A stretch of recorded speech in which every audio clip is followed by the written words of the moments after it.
এর জন্য খুব সুন্দর খাট তৈরি করে, আর বাঁশের তৈরি খাট সে সোনালি রং করে দেয়। নীলা, দেখ মা, আমি তোর জন্য সোনার খাট এনেছি। এখন ভালোভাবে দেখ তোর পছন্দ হয়েছে কিনা। বাবা, এটা খুব সুন্দর খাট, আর সাথে এই ঘরটাও সাজিয়ে দিয়েছি।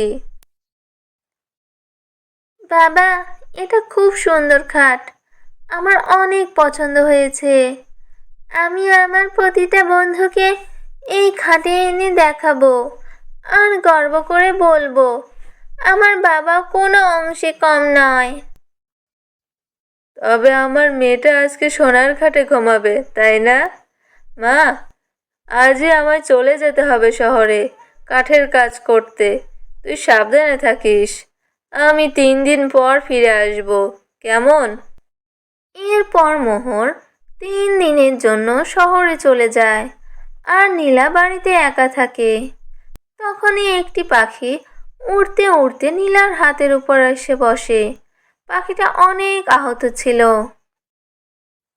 নীলা, তুমি কি আমায় সাহায্য করবে?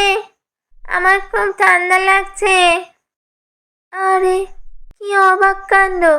তুমি তো দেখছি কত সুন্দর করে কথা বলতে পারছো।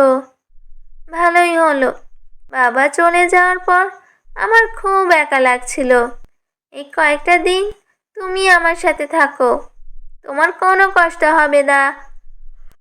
এই সোনার বিছানায় তুমি আর আমি ঘুমাবো।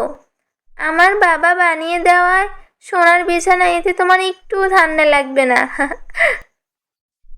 এরপর নীলা ওই পাখিটির অনেক যত্ন করতে থাকে।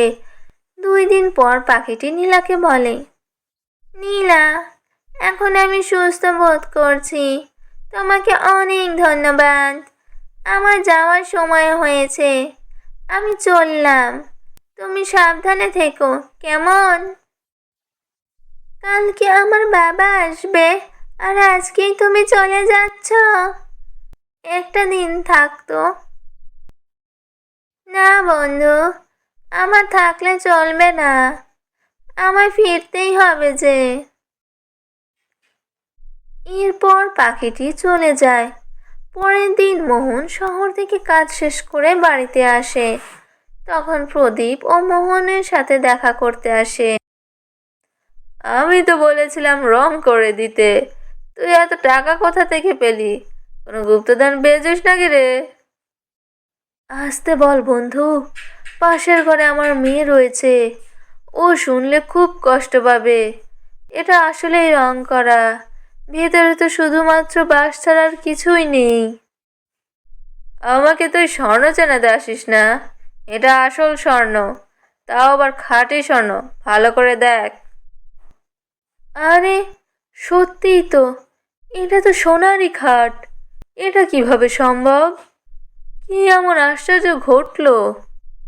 তখনই পাশের রুম থেকে নীলা সেখানে আসে আর বলে, বাবা, আমি সব শুনেছি। তুমি চলে যাবার পর এক পাখি আমার সাথে 2 দিন এই খাটে ঘুমিয়েছে। ওই পাখিটি ঘুমানোর পরই এই খাট এমন হয়ে গেছে। আমার মনে হয় ওই পাখিটি কোনো সাধারণ পাখি ছিল না বাবা, ওই পাখিটি আমাদের ভাগ্য পরিবর্তন করে দিয়ে গেছে। এরপর তাদের ভাগ্য পরিবর্তন হয়ে যায়। তারা সেই সোনার কাঠ দ্বারা অনেক বড়লোক হয়ে যায়, আর সুখে স্বচ্ছন্দে তারা দিন কাটাতে থাকে।